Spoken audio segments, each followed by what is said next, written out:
the desert has always been a place of silence. Sand stretches in every direction. The horizon shimmers with heat, and the wind carries nothing but its own voice. For days a caravan might travel with nothing to see but rock and sky, nothing to hear but the steady steps of camels and the creak of leather straps. And then suddenly the earth changes. Rising from the emptiness, as if conjured by the imagination, appear columns of stone, straight and tall, glowing pale gold against the sun. An avenue wide enough for kings stretches forward, framed by arches that seem to beckon the traveler onward. To stumble upon this sight, after the endless sands, must have felt like finding a mirage made real. This was Palmyra, the city of pillars, the pearl of the desert. Civilizations are often born beside rivers, in valleys rich with soil and water. But Palmyra was born from an oasis, from wells hidden beneath the desert floor.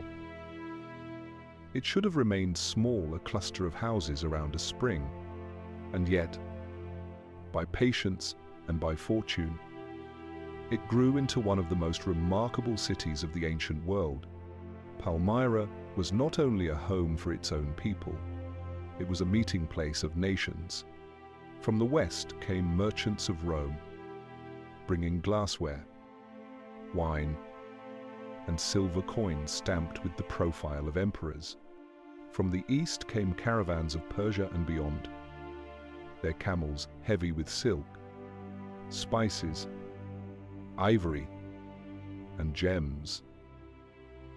Somewhere in the middle, in the shade of its colonnades, those worlds shook hands.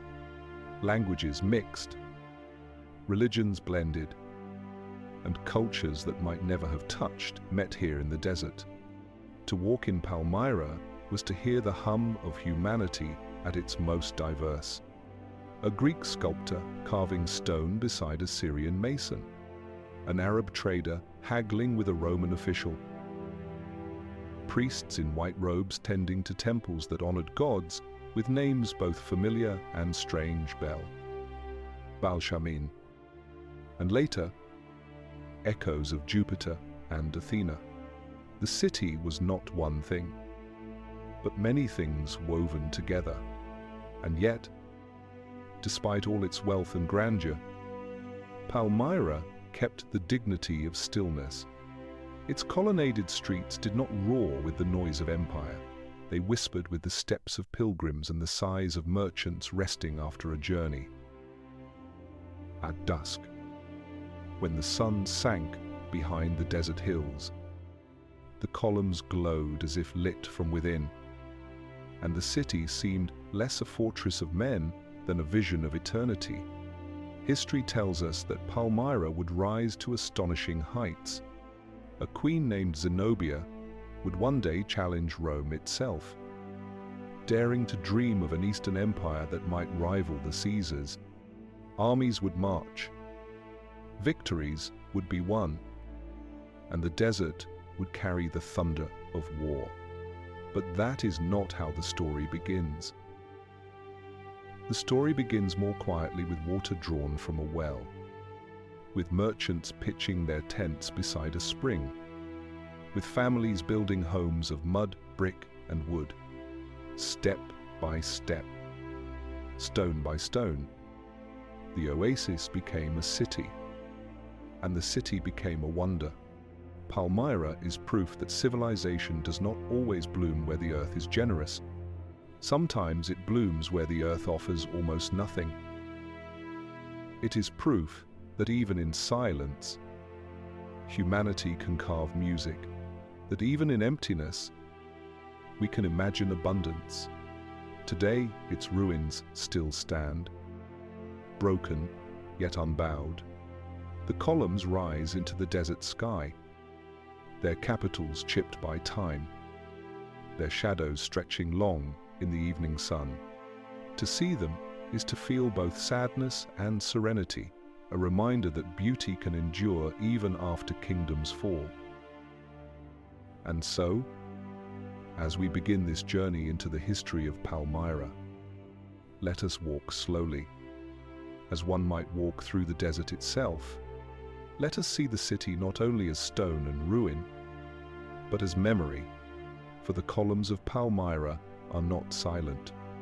They whisper across the centuries, inviting us to listen.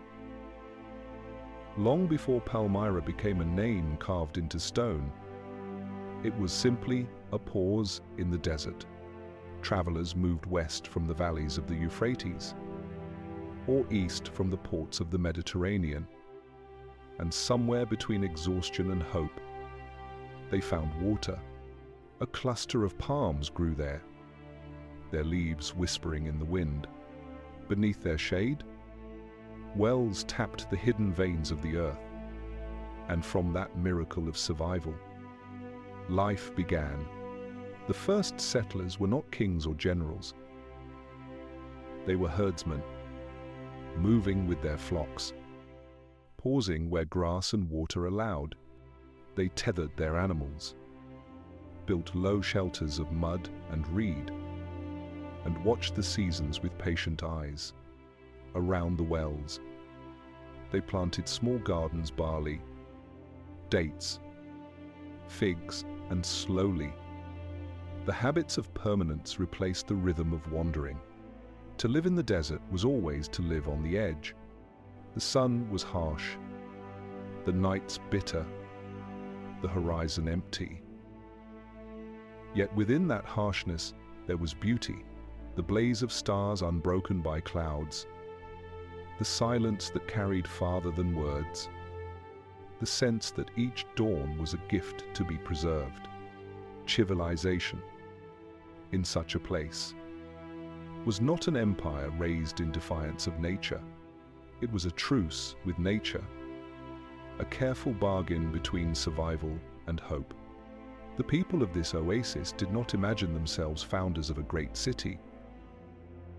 They were simply answering the oldest human desire to make a home where none seemed possible. A circle of tents, then houses of stone and wood, a market where neighbors exchanged grain for wool, pottery for salt. Slowly the oasis gathered weight. Caravans returning from Mesopotamia left behind spices and beads. Traders from the coast brought oil and cloth. Each encounter added a layer, like rings on an ancient tree. In these early centuries, Palmyra was not yet called by that name. The people who spoke Aramaic and Semitic tongues knew it as Tadmor, the place of the date palm. Names change with the centuries, but the trees remained, bending gently in the desert winds, a reminder that even the smallest roots can anchor life. What made this settlement endure was not only water, but location. Look at a map, and the truth emerges. Tadmor stood at the halfway point between east and west, between the river kingdoms and the sea. To stop here was not just convenient, it was necessary. Camels needed rest, men needed food, and caravans needed safety before pressing onward. In time, the oasis became a crossroads, and every crossroads is the seed of a city. At first, the scale was modest. A few shrines to local gods, simple altars built of rough stone, markets where dates and figs were traded in baskets, where the price of salt was measured not in coin but in weight of survival. Children learned to carry water jars balanced on their heads, their laughter mingling with the bray of donkeys. The rhythm of life was ordinary, and in that ordinariness lay the beginning of something extraordinary. Civilization is not born in an instant. It accumulates, like the sand dunes that build grain by grain. Tadmor's people learned from neighbors. From the east came ideas of irrigation, new patterns of farming, the art of weaving cloth with colors bright as the desert sunset. From the west came pottery styles, words of Greek merchants, coins stamped with images of foreign rulers. Each influence was absorbed, reshaped, and made into something distinctively their own. Imagine, for a moment, the early market at Tadmor, the sun lowering over the horizon, merchants gathering their goods beneath tents of woven fabric, the air filled with the scent of dates and bread, the chatter of many tongues, women grinding grain, children running through narrow alleys, elders sitting in the shade, telling stories of ancestors who once wandered the sands. Nothing seemed destined for greatness. Yet history often begins in such quiet places. Over time, the settlement became more than a pause in the desert. It became a promise. Caravans that stopped at Tadmor did not simply drink and move on. They returned, again and again, until the city became woven into the very fabric of trade. With each passing century, the oasis gained reputation. What was once a nameless stop became a name known along distant routes. Tadmor, Palmyra, the palm among the sands. And so, from wells hidden beneath the earth, from palms rising against the sky, a civilization took its first breath. No monuments yet, no columns, no queen to challenge Rome, only people, ordinary and patient, shaping their lives around water and endurance. History often looks backward and sees inevitability. But in those early days, nothing was certain. It was a fragile beginning, like a flame cupped in the hand, threatened by every gust of desert wind. Yet the flame endured, and in time, it would grow into a fire that lit the desert, a city of pillars whose ruins still stand today. Palmyra's destiny was written not in conquest, but in geography. The desert around it stretched in silence. Yet the city stood at the very point where silence met movement, where caravans could not avoid pausing, where the east and the west were destined to meet. Geography may seem passive, but in truth, it is the first author of history. The placement of Palmyra upon the map was its fortune, and from that fortune rose its greatness.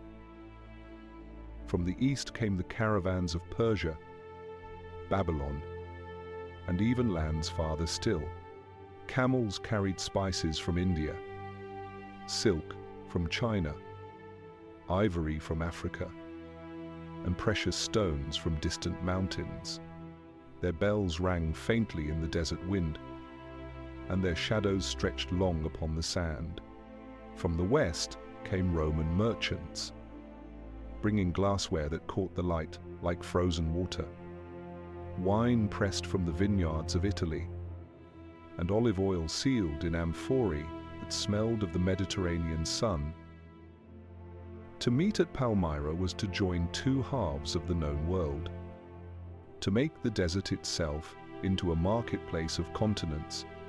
The caravans did not pass swiftly. The journey across the sands was long and perilous, and at Palmyra merchants found rest.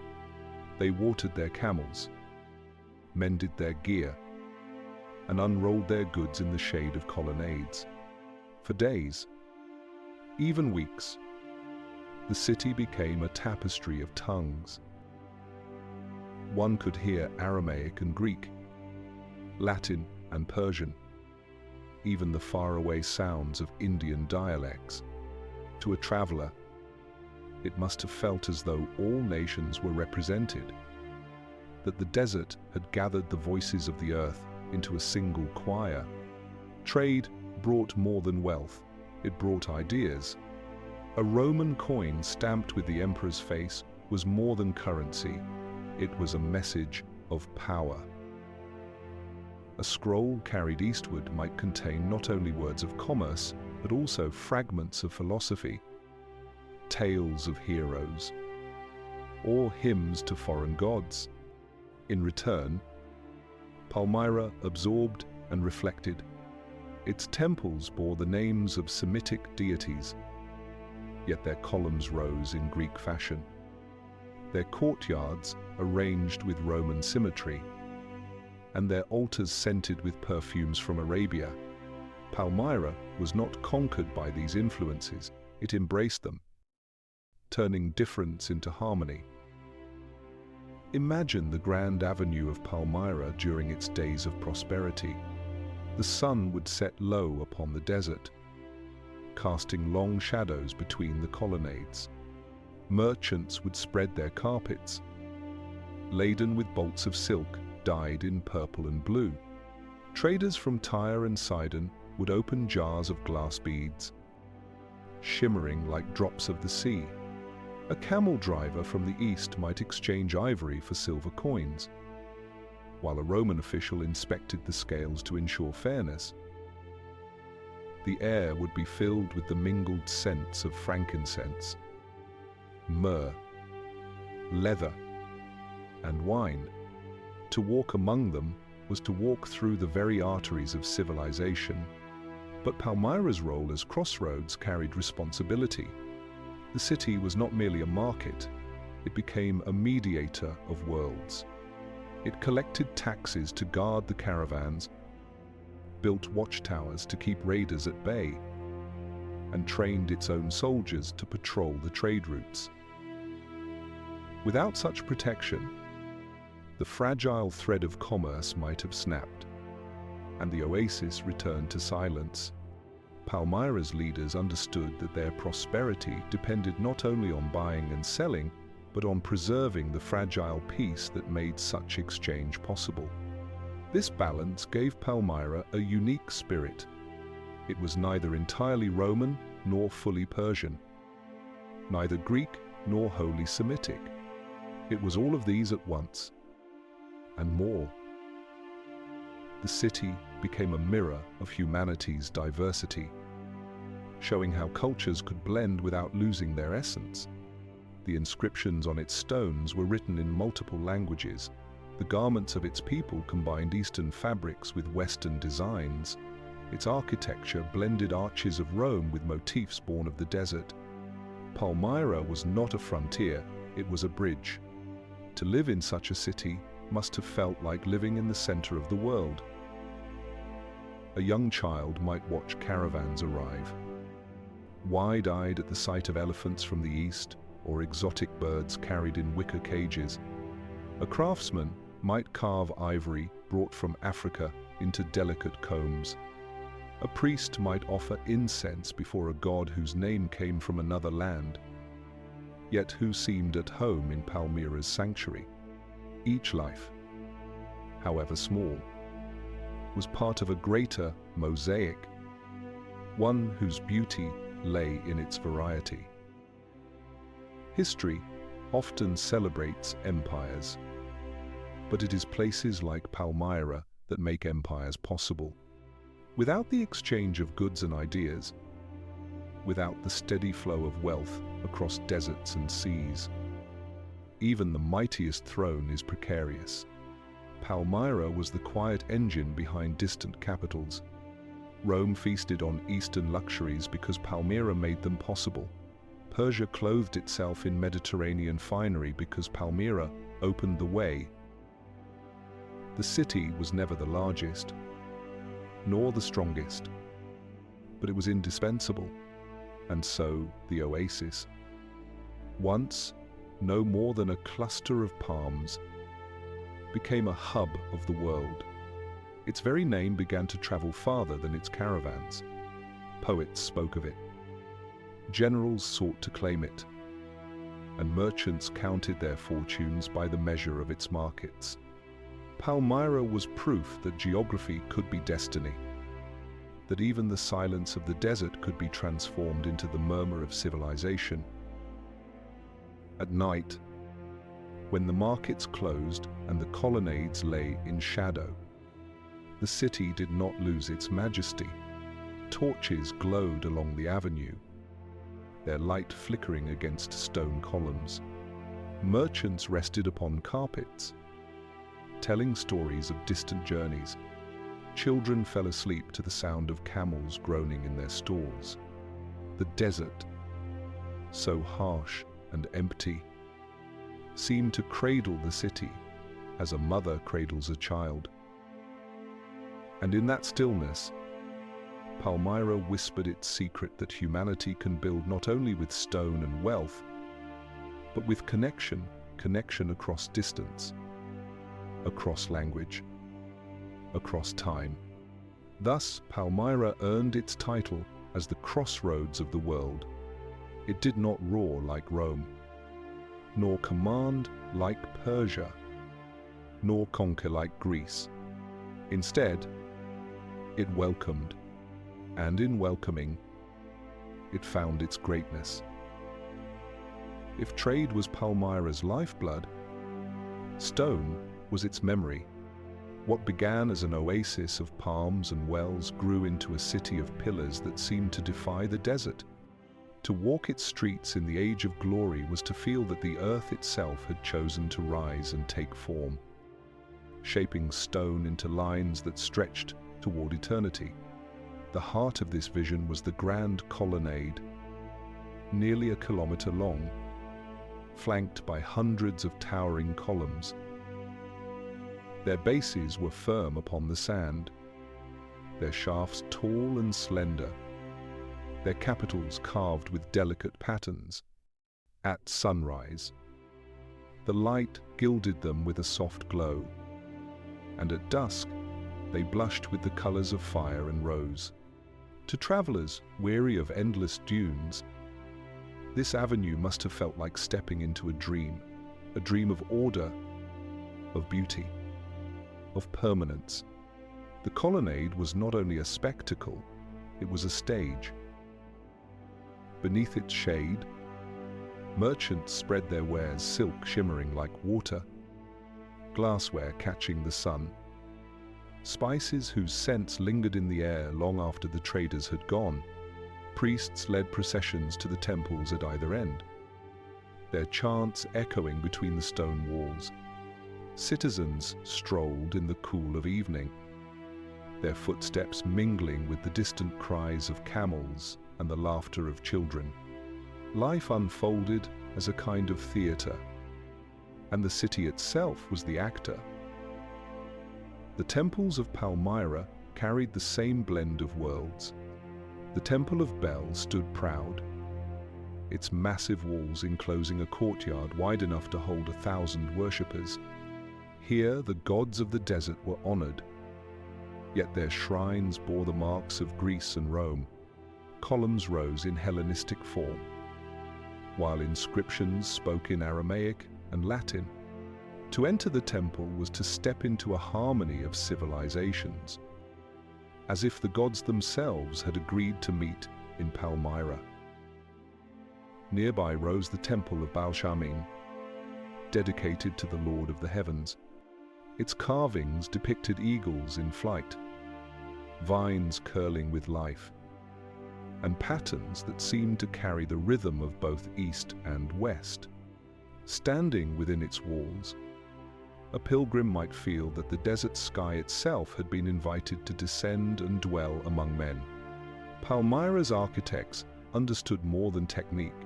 They understood rhythm.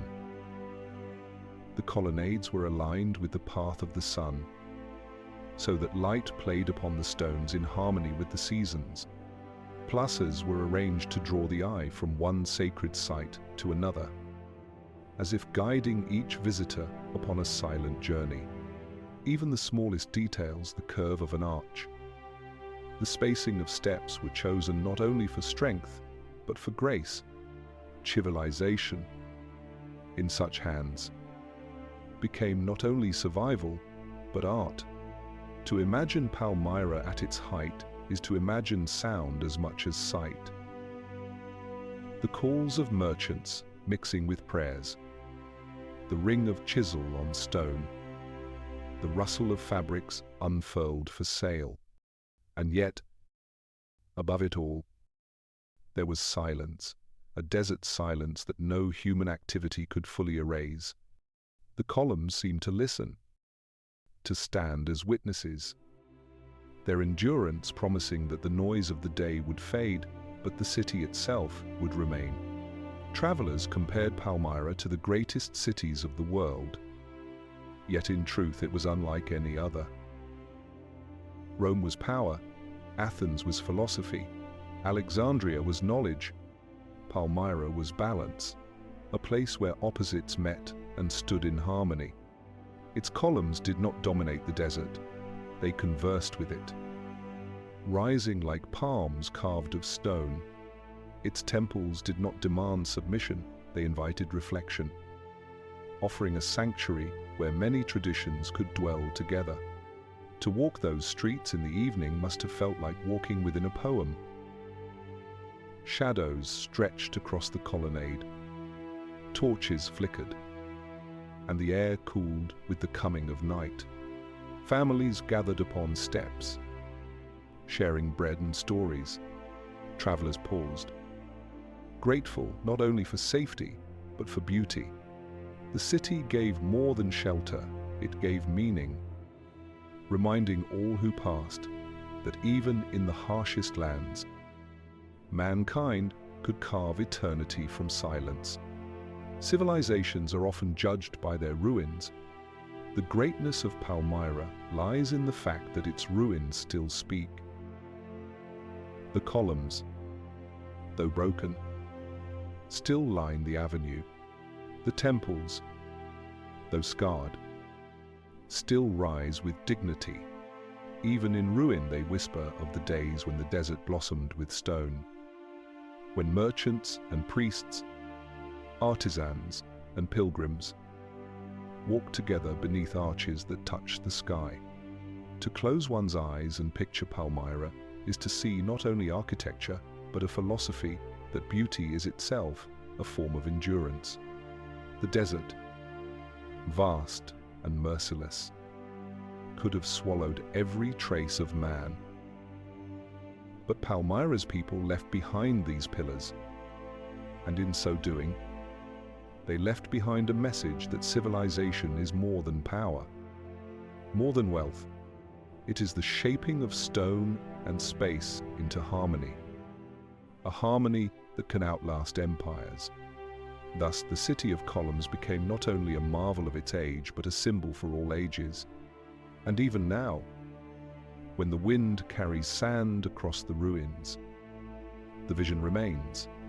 Columns rise, temples stand, and the desert keeps watch, as if guarding the memory of a dream. The desert appears poor to the untrained eye. Sand stretches in emptiness. Water is rare, and the sun burns away the promise of abundance. And yet, to Palmyra, the desert was a treasure house, silent, hidden, waiting to be unlocked by those who understood its rhythm. From silence came wealth, and from scarcity came prosperity. The wealth of Palmyra was not dug from mines, nor harvested from fertile valleys. It was carried upon the backs of camels and mules, upon wagons that groaned under the weight of goods drawn across mountains and seas. The city did not produce much itself, but it became the place where production met desire. Its riches were not the coins minted in its workshops, but the taxes it collected, the markets it held, the trust it inspired. Caravans arrived heavy with silk, their colors glowing like streams of captured light. Rolls of fabric were laid out in the market, their texture soft, their hues deep as the twilight sky. From Arabia, came frankincense and myrrh, their smoke curling into the air like prayers. From India came spices, sharp and fragrant, able to transform the simplest meal into a feast. From the Mediterranean came glass, shaped into vessels that sparkled as though holding fragments of the sea. All these goods passed through Palmyra, and in passing, they enriched it. The city understood the art of turning passage into permanence. Every caravan was taxed, every deal recorded, every merchant welcomed, but also measured. Palmyra's officials kept order with a fairness that encouraged trade. Raiders and bandits might roam the desert, but within the city's reach, the roads were guarded, the wells protected, the markets safe. Merchants trusted Palmyra, and trust itself was wealth beyond coin. From these flows of commerce rose not only markets but homes, streets, theaters, and baths. Walk through the city at its height and one would see houses decorated with painted walls, their courtyards cooled by fountains. Public baths welcomed citizens, their pools echoing with voices in many languages. The theatre, built in Roman style, offered performances where local stories mingled with foreign art. Wealth expressed itself not in luxury alone, but in community, in the sense that a desert people had created not only survival, but civilization. The everyday life of Palmyra revealed its prosperity in smaller ways as well. In the morning, bakers pulled loaves of bread from clay ovens, their crusts browned, their smell drifting across the alleys. Merchants opened stalls selling dates, nuts, and dried figs. Children carried baskets of fruit to the market, weaving between camels loaded with goods. Women embroidered garments with bright threads, their patterns reflecting traditions passed down for generations. None of this was extravagant, but all of it was abundant, the abundance of a society that had turned scarcity into sufficiency. Palmyra's wealth was measured not only in goods, but in connections. To live in the city was to live in a web that stretched across the world. A letter written in Palmyra might be carried by caravan to Babylon, then to Persepolis, then to lands beyond the horizon. A jar of oil sold in its market might find its way to Rome's banquets. A jewel exchanged beneath the colonnade might be worn by a queen in a distant palace. Every life in Palmyra touched lives far away, and in that touching lay a richness no treasure could surpass. Yet the wealth of the desert was fragile. A failed harvest in one land, a war in another. A disruption of a single route could ripple across the entire system. Palmyra lived by the flow of goods, and when the flow slowed, so too did the city's breath.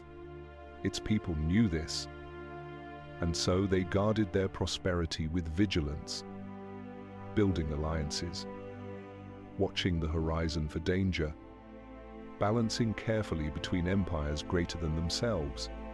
Still, for centuries, the balance held. Travelers wrote of Palmyra as a place where one could find anything silk from China, glass from Rome, spices from India, perfumes from Arabia. They marveled that in the heart of the desert, one could experience the whole world in miniature. And indeed, that was Palmyra's true wealth, not the coins stacked in storerooms, not the goods piled in warehouses, but the experience of the world gathered in a single city. As night fell, the markets would close, but their wealth lingered in memory. The smell of incense clung to the air. The dust of camels settled upon the stones. The laughter of merchants echoed long after their voices faded. Palmyra slept rich not only in treasure but in connection, in the invisible threads that bound it to lands far beyond the desert. Civilizations often think of wealth as permanence, as stone and gold. But Palmyra teaches another lesson, that wealth can be movement, exchange, and trust. The desert gave little, yet by opening itself to the world, Palmyra received much. It stood as a reminder that abundance need not come from rivers or mines, it can come from the meeting of people, from the simple act of sharing across distance. And so, the wealth of Palmyra was the wealth of the desert itself, hidden, fragile, luminous. It turned scarcity into sufficiency, silence into song, and emptiness into connection.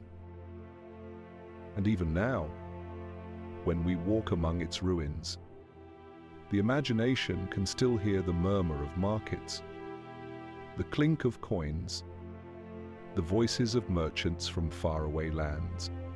The city may be gone, but its wealth endures in memory, in history, and in the lesson that prosperity is not only what we hold, but what we share.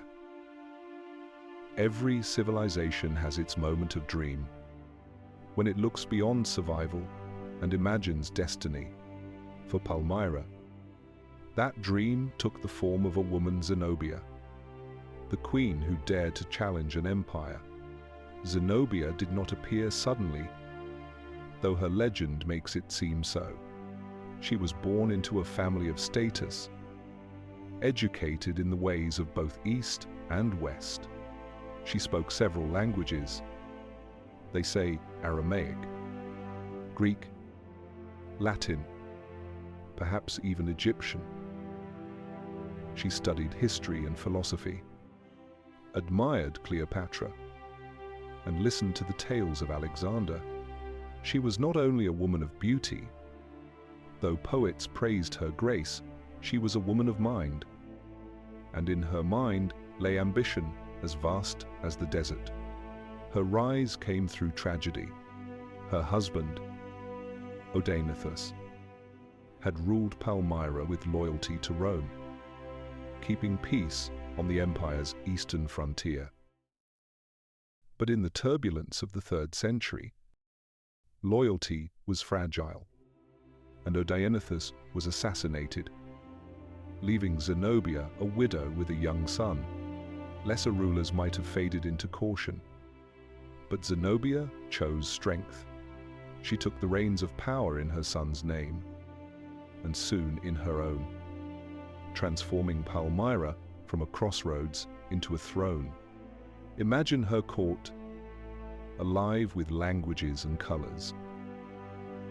Advisors from the desert tribes, envoys from Rome, philosophers quoting Homer and Plato, merchants laying silks before her throne. Zenobia sat at the center, calm, poised, commanding. She dressed in royal robes, adorned with jewels brought by caravans. Yet her most striking ornament was confidence. She carried herself not as a client queen, but as a sovereign, as though the desert itself had crowned her. The times were ripe for her ambition. Rome was weary, its emperors rising and falling with dizzying speed. Its armies stretched thin. To the south, Egypt offered grain and wealth. To the north, Anatolia and Syria lay within reach. Zenobia saw opportunity where others saw chaos. With a voice both firm and measured, she declared Palmyra not merely a city of trade, but a kingdom in its own right. Her armies marched under the desert sun, banners fluttering against the horizon. In swift campaigns, they seized Egypt. Claiming the Nile's abundance for Palmyra, they pressed northward, extending influence across much of the Levant and even into Anatolia. For a moment, it seemed that Palmyra might become the heart of a new Eastern empire, one that would rival Rome and perhaps outlast it. The dream of Zenobia was not only conquest but culture. She envisioned Palmyra as a city where learning flourished as brightly as trade. Scholars were welcomed. Poets found patrons. Philosophers debated in the colonnades. Coins were struck bearing her image. Her gaze serene, her crown adorned with pearls. To hold such a coin was to hold more than currency. It was to hold a declaration that Palmyra had found its queen, and the desert had found its voice. And yet, behind the grandeur was fragility. Palmyra's strength lay in its trade, not in endless war. Its soldiers were brave, but they were not countless. Its wealth was deep, but it could not match Rome's treasury. Zenobia's ambition, though noble, placed the oasis against the tide of history. To defy Rome was to defy the world's greatest power, and even the pearl of the desert could not glitter forever against the steel of legions. Still, we must pause before the end and honor the dream itself. For what is history but the memory of dreams? Zenobia's reign was brief, yet it shone with intensity, like a torch lifted high in the desert night. She gave Palmyra not only wealth and fame, but pride, the sense that an oasis city could stand equal with empires. In her, the desert found a queen who dared to imagine more than survival. More than trade, she imagined sovereignty. At dusk, when we picture her walking the colonnade, robes trailing upon the stone, the pillars glowing with the fading light, we see not only a ruler, but a symbol. Zenobia embodied the spirit of Palmyra, diverse yet united, modest yet ambitious, rooted in the desert yet reaching for the world. History would soon close its hand upon her, as it closes upon all who reach too high. But in this moment, before the fall, we linger with her dream. We hear the voices of soldiers shouting her name, the whispers of poets praising her wisdom, the hopes of citizens who believed they were no longer a borderland, but an empire. And for a heartbeat of time, they were right. Zenobia, Queen of the Desert, remains one of history's enduring figures, not because she triumphed forever, but because she dared it all. Palmyra might have remained only a market, a place of passage. Under her, it became a kingdom, and for a shining instant, the desert wore a crown. Every dream meets its reckoning.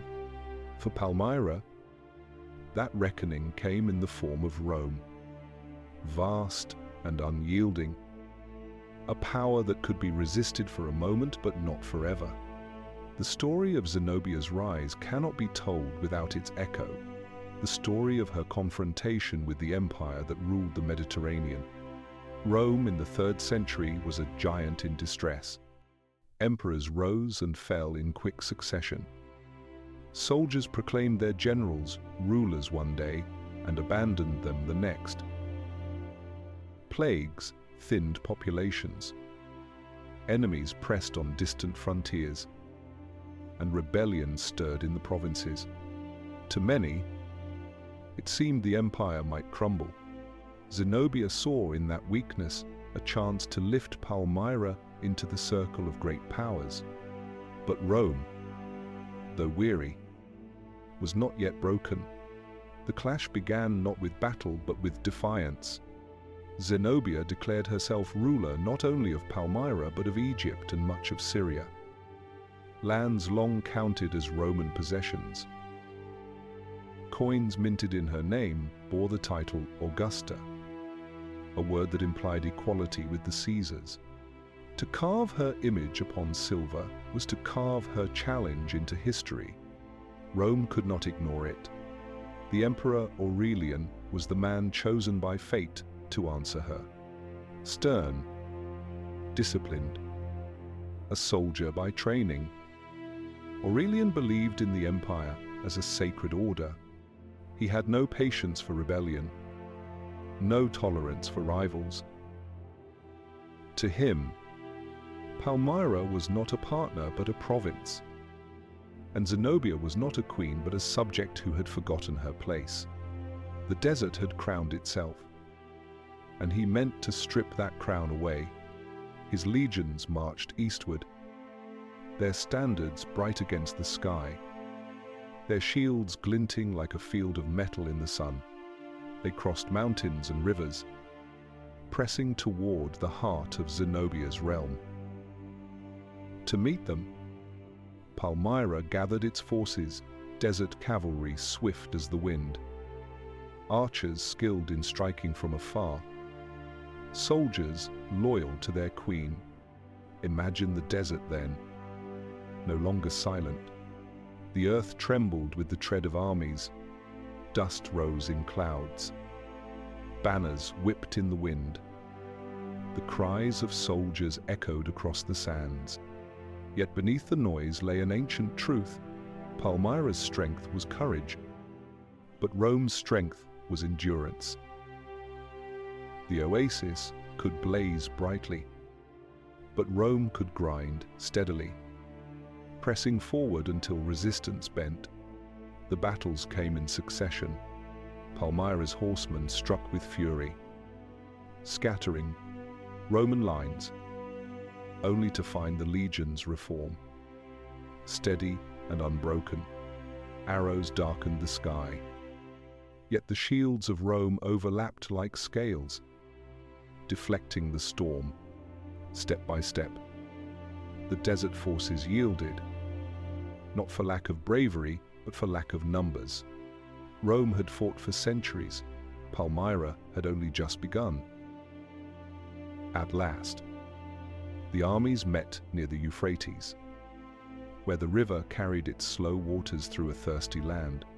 There, Zenobia's soldiers fought with desperation, but Aurelian's discipline prevailed. The queen herself, legend tells us, tried to escape eastward, seeking refuge in Persia, but she was captured on the banks of the river, taken by Roman hands. Her dream dissolved into dust. What followed was not only defeat, but humiliation. Palmyra, once the pearl of the desert, was stripped of its pride. Aurelian entered the city, stern and unrelenting, demanding submission. Some accounts say the citizens revolted again, hoping to restore their queen's dream. And in reprisal, the emperor ordered destruction. Flames rose, columns cracked, and the silence of the desert returned, broken only by the cries of the conquered. And yet, even in defeat, the story of Zenobia endured. Rome paraded her through its streets, dressed in chains of gold, her beauty dimmed, but her dignity unbroken. To some she was a captive, to others a symbol.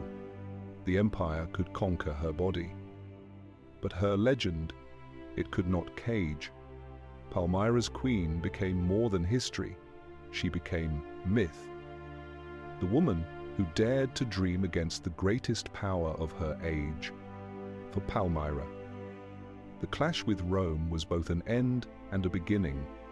It ended the dream of empire, but it began the long twilight of memory.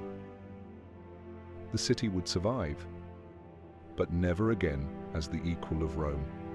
Its markets reopened, its caravans returned. But the vision of sovereignty had passed. What remained was ruin and remembrance. Beauty mingled with loss. At night, when torches flickered among the half-broken colonnades, the people must have felt both grief and pride. Grief for the dream that had fallen. Pride for the queen who had dared to reach so high. The desert is patient, it forgets nothing.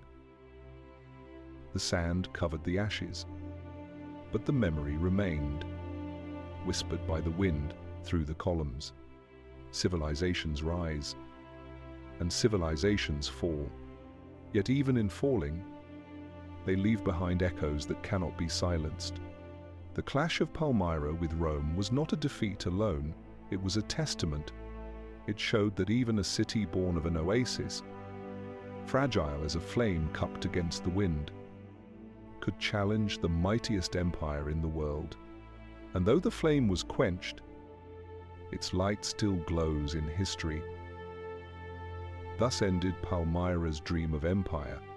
But dreams, once imagined, do not die. They linger in memory, in legend, in the stones that remain. And in those stones, the desert still remembers Zenobia, the queen who dared to stand against Rome. After the clash with Rome, Palmyra no longer shone with the same brilliance. The colonnades still stood. The temples still rose against the sky. But something within the city had dimmed. Once it had dreamed of empire, now it returned to survival. History had closed its hand, and the desert, patient as ever, waited to reclaim its own. Aurelian, stern in victory, allowed the city to live, but not to thrive. The dream of sovereignty was erased, replaced by the careful submission of a province. Palmyra became once more a station for caravans, a place of passage rather than of power. Its markets reopened, merchants returned, but the coins no longer bore the face of a queen. They bore instead the image of emperors far away, rulers who had never felt the desert sun upon their skin. Life continued, but it continued in shadow.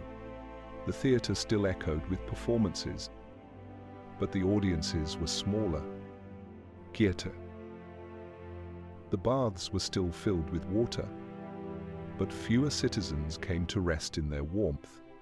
The great colonnade still stretched its proud length, but many of its stones bore the scars of fire and sword. The city endured, yet it endured with the melancholy of a place that had once glimpsed greatness and lost it. Imagine the streets at twilight. Merchants still called out their wares, though their voices carried less confidence. Children still played among the columns, though their parents watched with a more cautious eye. Priests still tended the temples, though the gods they served seemed silent.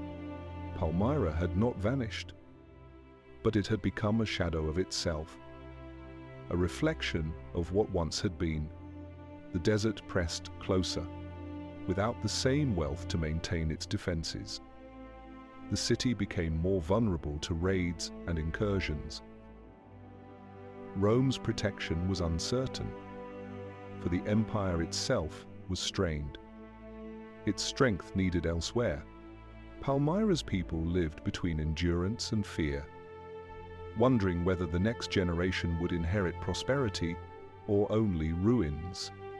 Still, the city's spirit lingered.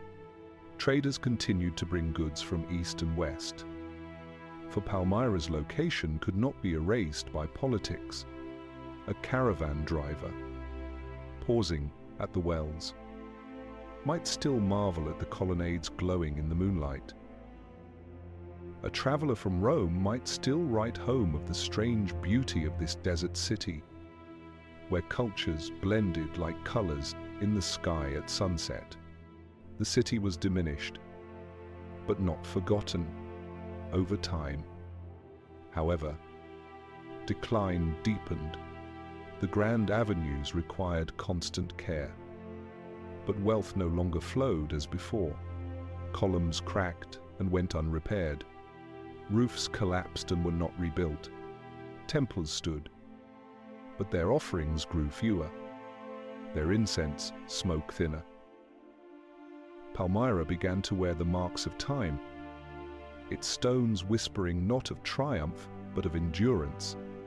And yet, there is a kind of beauty in shadow. A city that has fallen from glory possesses a gentleness that empires never know. Its people learn patience, humility, the art of survival without arrogance. In Palmyra's twilight, one can sense the wisdom of endurance, that to live quietly is still to live, and to preserve memory is a form of victory. Travelers in later centuries described the city as haunting, its ruins already speaking louder than its living inhabitants. They saw the colonnades stretching into emptiness, temples standing half abandoned, the desert pressing in. To them, Palmyra was no longer a rival of Rome, but a monument to impermanence. And perhaps that was its truest role, to remind the world that even the brightest flame casts a shadow, and even the proudest city must one day bow to time. At night, when the moon rose above the desert, Palmyra took on another life. The columns glowed silver. The streets lay silent. The wind whispered among the stones. The city seemed both alive and dead, both present and absent. It was as if the shadow itself had become a companion, guiding Palmyra into a new identity, not as a queen among cities, but as a memory carved into the desert. Civilizations do not always end with destruction. Sometimes they fade, like music softening at the close of a song. Palmyra did not vanish in a single blow. It lingered, diminished yet enduring. A city of shadows rather than of fire. In that lingering lies a lesson that history is not only rise and fall, but also the long twilight in between. And so Palmyra entered its shadowed age. No longer an empire, no longer a rival, but still a presence. Still a whisper in the desert wind. Its people lived on, their voices quieter, their steps more careful, but their memory secure. For though the city had lost its crown, it had not lost its soul. Long after the armies had marched away and the banners of Zenobia had fallen, Palmyra remained, not in the noise of empire, but in the stillness of stone, the desert, which erases so much, preserved this city as if reluctant to forget. Columns stood like sentinels, silent yet eloquent, speaking across centuries in a language of endurance. Travelers of the Middle Ages came upon the ruins with awe. They described avenues of pillars stretching into emptiness, temples still defiant against the sky, arches that framed the horizon like windows into another world. To them, Palmyra seemed less a city than a dream frozen in rock. Some whispered that giants had built it, others imagined that it was the work of Solomon himself. Myths clung to its stones. For the truth that ordinary men and women had carved beauty from the desert was almost too marvelous to believe. Inscriptions remained upon the walls, though their letters grew faint, carvings of gods and eagles, vines and stars, told stories even when words were lost. Each block of limestone bore the patient marks of chisels long gone, the touch of hands that had labored not only for survival but for eternity, standing before them. A traveler could sense not merely architecture, but memory, the memory of a people who had dared to dream in the desert. The silence of Palmyra was profound. Unlike the markets of its past, filled with voices and scents, the ruins spoke softly. Through wind and shadow, a lone wanderer could walk the colonnade at dusk and hear only the echo of his own footsteps, yet feel surrounded by ghosts of merchants and pilgrims, soldiers and queens. The city was empty, yet it was full of the weight of history, of lives once lived, of dreams once pursued. To sit among the ruins was to reflect on the nature of time. Empires rise and declare themselves eternal. Yet stones crumble and names fade. And yet, Palmyra endured not in power, but in presence. Its memory was not erased, because its stones refused to vanish. In that endurance lay a quiet triumph, one greater perhaps than victory in war, the triumph of remembrance. Artists and poets who visited Palmyra carried its image back to distant lands. They sketched its columns, wrote verses about its desolation, compared it to fallen Troy or forgotten Babylon. In their works, Palmyra became a symbol, not only of Syria, but of all civilizations touched by time. To speak of Palmyra was to speak of impermanence, but also of the beauty that impermanence leaves behind. Imagine a traveler resting beneath the Arch of Triumph as the sun set. He watches shadows creep across the stones, turning gold to grey, then to silver beneath the rising moon. The air cools, the wind sighs, and in that moment he feels the weight of centuries pressing gently upon him. He knows he is but a visitor, passing quickly, yet the city remains, holding its silence. That silence is the gift of ruins. They remind us of our smallness, yet also our place within the endless chain of memory. Even in shadow, Palmyra was not forgotten. Pilgrims spoke of it. Chroniclers recorded its wonders, and maps marked it as a place of marvel. The city no longer commanded armies, but it commanded imagination.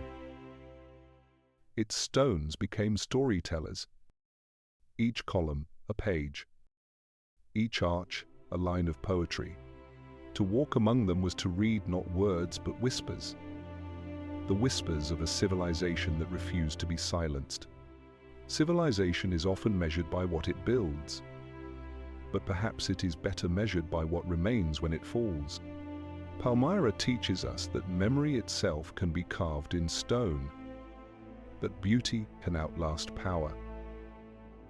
Though the desert winds wore at its edges, though time cracked its surfaces, the essence of Palmyra survived the vision of a people who turned an oasis into a city of wonder.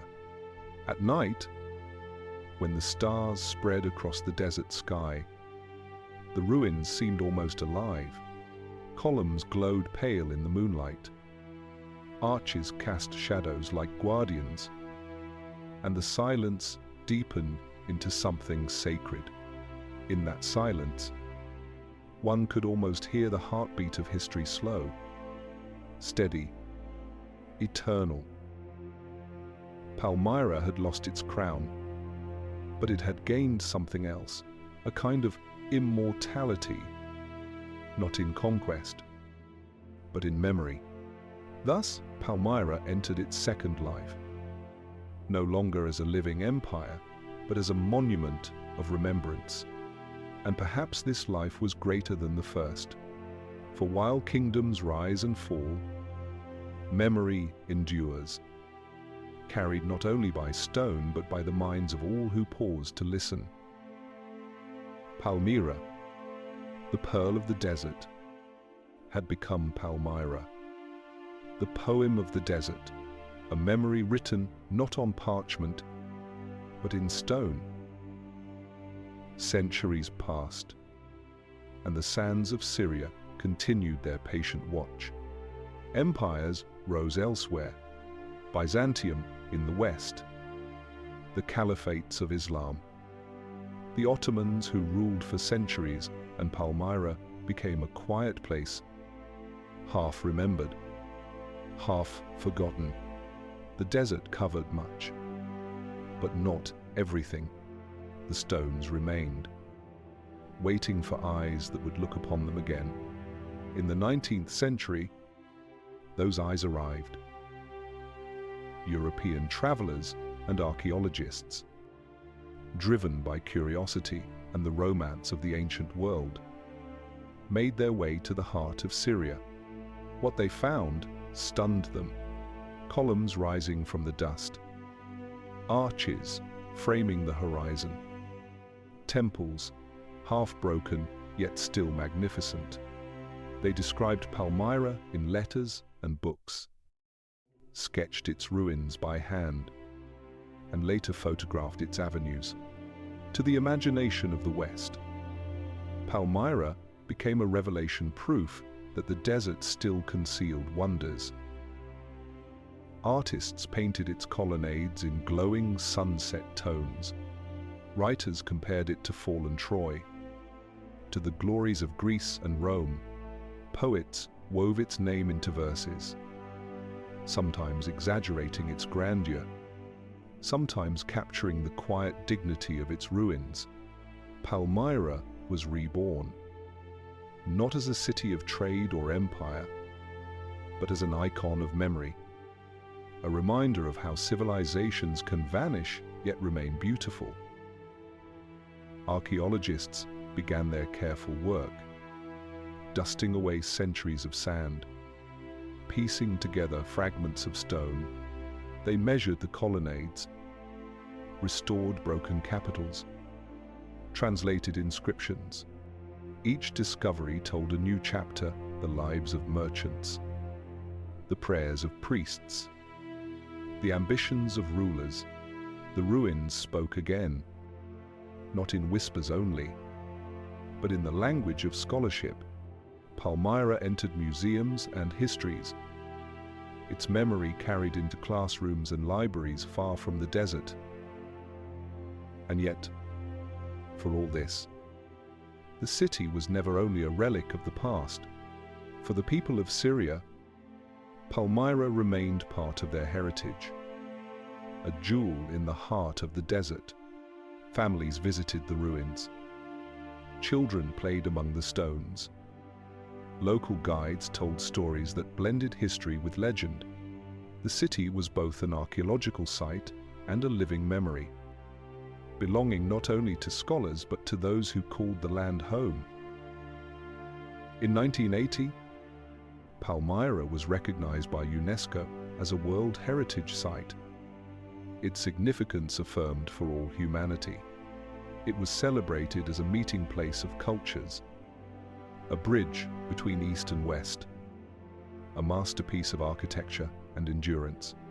Tourists came from across the globe, walking its colonnades, marveling at its temples, listening to the desert wind as it passed through the broken arches. Palmyra was alive again, not as it had once been, but as a teacher of history, a witness across time. But history, like the desert, is never still. In recent years, Palmyra once more tasted violence. The Syrian civil war brought destruction even to this ancient site. Temples that had endured for 2,000 years were shattered. Statues toppled. Stones blasted apart. The world watched in sorrow, mourning not only the loss of monuments, but the wound dealt to memory itself. Palmyra, the city of columns, seemed for a moment on the edge of vanishing forever. And yet, even in this darkness. There is endurance, scholars record. Communities rebuild. Voices rise to say that memory cannot be erased by violence. Stones can be broken, but their meaning remains. Palmyra's columns, whether standing or fallen, still whisper of the civilization that raised them. The desert, patient as ever, holds the memory safe. To think of Palmyra in the modern world is to think of fragility and resilience. It reminds us how easily beauty can be wounded, and how deeply humanity longs to preserve it. Tourists may walk its ruins again. Archaeologists may restore its fragments. But beyond all efforts lies a simple truth. Palmyra endures because we remember it. Memory itself is the truest monument. At night, when the ruins lie quiet under the stars, they seem almost eternal. The same constellations that look down upon Zenobia's city look down still. The desert wind carries the same song. Time has passed, and the world has changed. Yet Palmyra remains, half in shadow, half in light, always present. Civilizations live in stone, but also in hearts. Palmyra today belongs not only to Syria, not only to scholars, but to all of us who seek to understand the past. Its ruins are a mirror in which we see our own fragility and our own endurance. They remind us that empires may fall, but memory shared, cherished, protected can rise again. Thus, Palmyra stands in the modern world not as a capital, not as an empire, but as a lesson that beauty can endure beyond violence, that ruins can speak more powerfully than thrones, and that, in the heart of the desert, history still lives. To stand among the ruins of Palmyra is to stand before an illusion made solid. For what is a city in the desert, if not a dream of permanence in a land that knows only change? The sands shift. The winds alter their path. The sun burns without mercy. And yet here, men once raised columns, temples, theaters, believing that stone could resist eternity. Palmyra was born of water hidden beneath the earth, yet it reached for the heavens. It was sustained by caravans that might have chosen other paths, yet it imagined itself central to the world. It dreamed of queens and empires, of banners flying where once only palms had grown. And though those dreams faded, the stones remain a reminder that even illusions can leave behind truths. The lesson of Palmyra is not triumph, for its triumphs were brief. It is not empire, for its empire was fleeting. The lesson is memory. The city teaches us that what we build may not last as power, but it may last as meaning. A column can fall, yet its shadow lingers.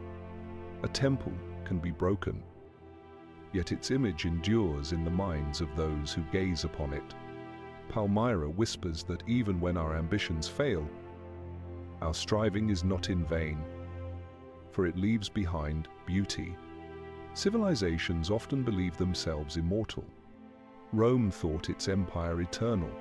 Egypt carved eternity into stone. Palmyra dreamed of wearing the crown of the East. Yet each in time bowed to silence. Does this mean their efforts were wasted? No, for in their striving they left behind lessons. Art, architecture, memory. They gave the world not permanence, but inspiration. Palmyra reminds us that to reach, even if one cannot hold, is still noble. Imagine walking the colonnade at dusk. When the desert cools and shadows stretch long, the columns rise like guardians of memory. The wind whispers among them, and the sky glows with stars.